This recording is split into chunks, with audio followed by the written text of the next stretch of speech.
आज की क्लास में हम सेल मेम्ब्रेन ट्रांसपोर्ट पढ़ेंगे। प्लाज्मा मेम्ब्रेन के थ्रू किसी भी सब्सटेंस का ट्रांसपोर्टेशन कुछ फैक्टर्स पर डिपेंड करता है। नंबर वन, प्लाज्मा मेम्ब्रेन के पोर का साइज। नंबर टू, सोल्यूट का कॉन्सेंट्रेशन या concentration gradient. Number three, plasma membrane की परमिएबिलिटी। नंबर फोर, सोल्यूट का साइज और उसका चार्ज। मेम्ब्रेन को हम परमिएबल तब कहते हैं जब उसके थ्रू आसानी से सब्सटेंसेस पास हो जाते हैं, इम्परमिएबल जब उसके थ्रू सब्सटेंसेस पास नहीं हो सकते, और सेलेक्टिवली परमिएबल या सेमी परमिएबल हम मेम्ब्रेन को कहते हैं जब वो खाली सेलेक्टेड सब्सटेंसेस को ही अपने थ्रू पास होने देती है।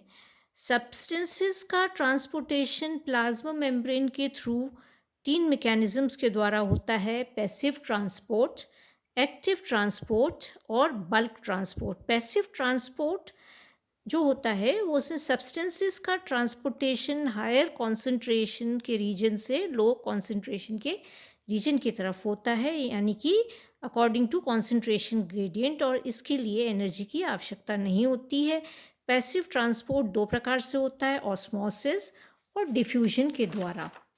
ऑस्मोसिस जो होती है ये भी एक डिफ्यूजन का प्रकार है, और इसमें पानी के मॉलिक्यूल्स या सॉल्वेंट का मूवमेंट होता है across the membrane from the region of low solute concentration to the region of high solute concentration, यानी कि लो ऑस्मोटिक प्रेशर से हाई ऑस्मोटिक प्रेशर की तरफ।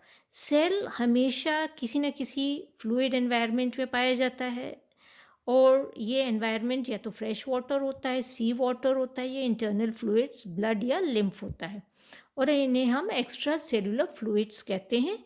Extra cellular fluids isotonic, hypotonic या हाइपरटोनिक होते हैं depending upon their concentration. Isotonic जो solutions होते हैं उन उसमें osmotic pressure extra cellular fluid का और सेल का इंट्रासेल्युलर फ्लूइड का जो ऑस्मोटिक प्रेशर होता है वो सेम होता है, और सेल अनचेंज रहता है।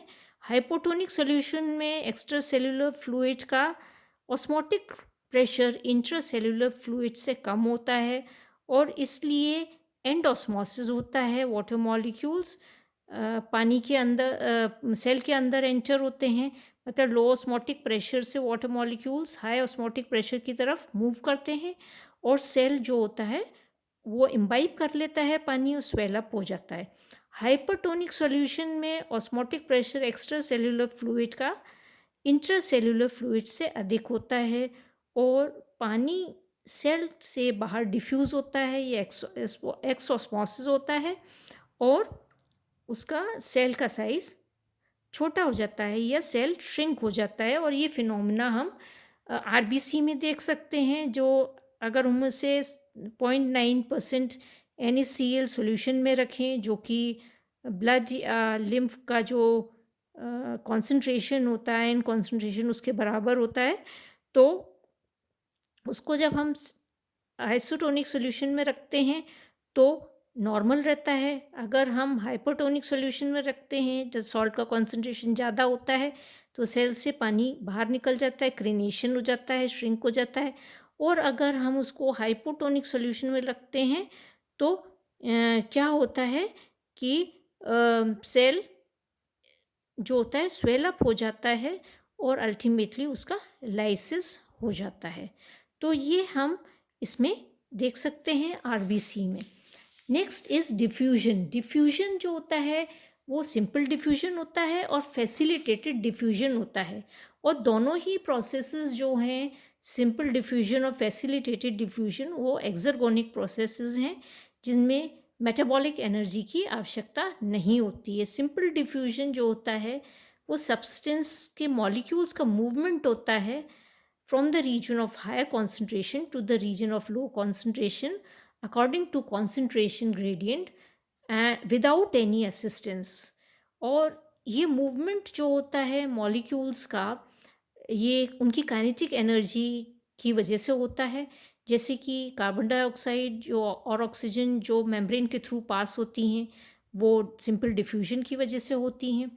फैसिलिटेटेड डिफ्यूजन जो होता है उनमें वो उसमें क्या होता है, जो मेम्ब्रेन होती है वो बैरियर का काम करती है कुछ मॉलिक्यूल्स और आयंस के लिए और उनको पास नहीं होने देती है। और इस प्रॉब्लम को ओवरकम करने के लिए मेम्ब्रेन प्रोटीन्स होते हैं जो ट्रांसपोर्टर्स का काम करते हैं और इन मॉलिक्यूल्स और आयन के मूवमेंट को फैसिलिटेट करते हैं अक्रॉस द मेम्ब्रेन। और ये ट्रांसपोर्ट प्रोटीन्स जो होते हैं वो इंटीग्रल प्रोटीन होते हैं या ट्रांसमेम्ब्रेन प्रोटीन्स होते हैं।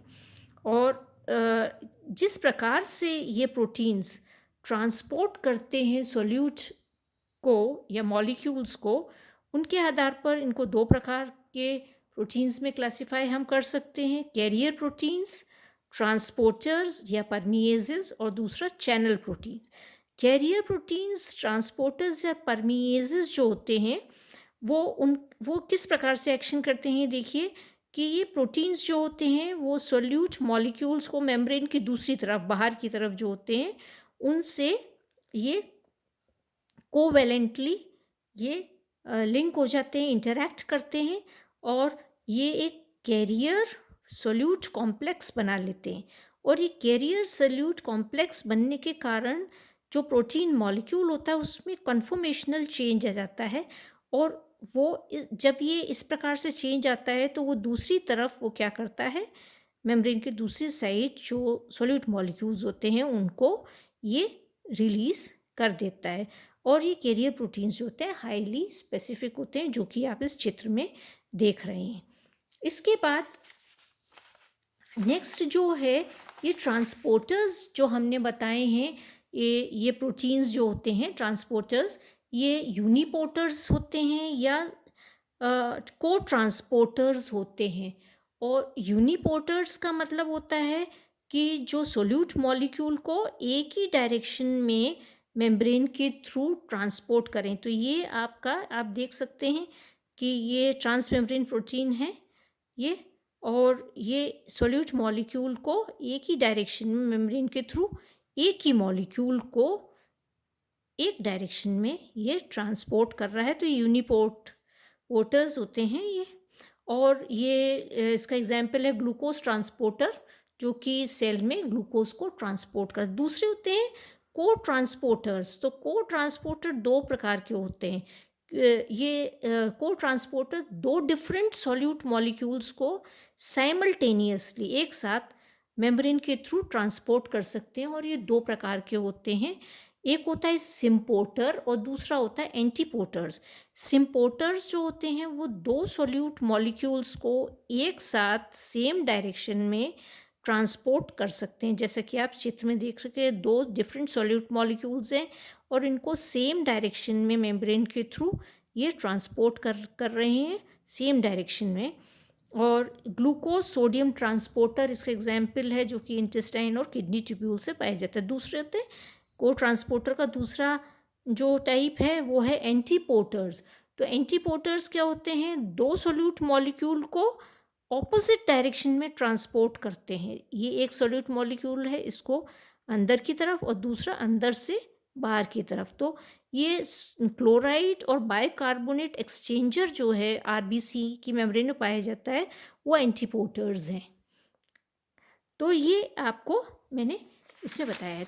नेक्स्ट इसके अंदर हम देखेंगे चैनल प्रोटीन्स होते हैं। दूसरा टाइप जो ट्रांसपोर्टर्स है वो चैनल प्रोटीन्स है। और ये ट्रांस मेम्ब्रेन प्रोटीन्स होते हैं, लार्ज नॉन स्पेसिफिक पोर्स बनाते हैं मेम्ब्रेन में, और ये स्पेसिफिक सॉल्यूट मॉलिक्यूल्स को ही अपने पोर्स के थ्रू पास होने देते हैं। और इनमें बहुत ही कम कन्फॉर्मेशनल चेंज आता है इन प्रोटीन मॉलिक्यूल्स में। और सोल्यूट की स्पेसिफिसिटी के आधार पर चैनल प्रोटीन्स को हम क्लासीफाई कर सकते हैं तीन प्रकार में, पोरीन्स, आयन चैनल्स एंड एक्वापोरीन्स।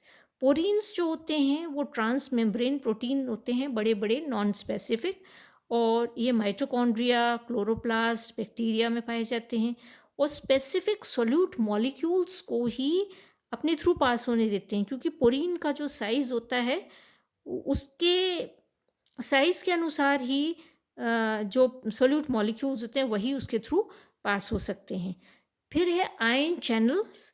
तो आयन चैनल भी ट्रांसमेम्ब्रेन प्रोटीन्स होते हैं, परंतु ये सेलेक्टिव आयंस को ही ट्रांसपोर्ट करते हैं और ये हमेशा खुले नहीं रहते हैं और इन पे इनका जो चैनल होता है उस पे गेट लगे हुए होते हैं, गेटेड होते हैं और ये गेट्स जो होते हैं उन वो रेगुलेट होता है उनकी क्लोजिंग और ओपनिंग सिग्नल्स के ट्रांसमिशन के द्वारा। और ये जो सिग्नल ट्रांसमिशन होता है या तो वोल्टेज के कारण होता है या लिगेंड के कारण होता है। तो ये आयन चैनल्स होते हैं वो वोल्टेज गेटेड होते हैं या फिर लिगेंड गेटेड होते हैं। तो वोल्टेज गेटेड चैनल्स जो होते हैं वो इलेक्ट्रिकल पोटेंशियल को रिस्पॉन्ड करते हैं और ion gated ligand gated channels जो होते हैं वो लिगेंड्स की बाइंडिंग को रिस्पॉन्ड करते हैं। थर्ड टाइप का जो है वो एक्वापोरिन्स है और ये इंटीग्रल मेम्ब्रेन प्रोटीन्स होते हैं और इनमें 6 हेलिकल ट्रांस मेम्ब्रेन सेगमेंट्स पाए जाते हैं और ये पानी के मॉलिक्यूल्स का मूवमेंट को ही फैसिलिटेट करते हैं। और प्रॉक्सिमल कॉन्वोल्यूटेड ट्यूब्यूल्स जो होते हैं किडनी के और आरबीसी की मेम्ब्रेन में पाए जाते हैं। तो चैनल प्रोटीन्स का जो स्ट्रक्चर है या जो सोल्यूट मॉलिक्यूल्स कैसे ट्रांसपोर्ट करते हैं वो इस डायग्राम में आप देख सकते हैं कि ये प्लाज्मा मेम्ब्रेन है, आउटर साइड है और ये इसकी इनर साइड है मेम्ब्रेन की। तो ये चैनल प्रोटीन है मेम्ब्रेन पर ये लगे हुए हैं और ये बाहर से जो सोल्यूट मॉलिक्यूल है इस चैनल में आते हैं। ये ओपन चैनल है प्लाज्मा मेम्ब्रेन में, ये आते हैं और फिर इसमें कॉन्फॉर्मेशनल ये चैनल बंद हो जाता है। प्रोटीन में कुछ चेंज आता है कॉन्फॉर्मेशनल और ये गेट इस तरफ खुल जाता है और ये मॉलिक्यूल अंदर की तरफ प्लाज्मा मेम्ब्रेन में ये जो है सोल्यूट मॉलिक्यूल या आयन जो भी है वो ट्रांसपोर्ट हो जाता है। तो ये चैनल ट्रांसपोर्टेशन इस तरीके से होता है। यहाँ पर नेक्स्ट क्लास में हम एक्टिव ट्रांसपोर्ट पढ़ेंगे।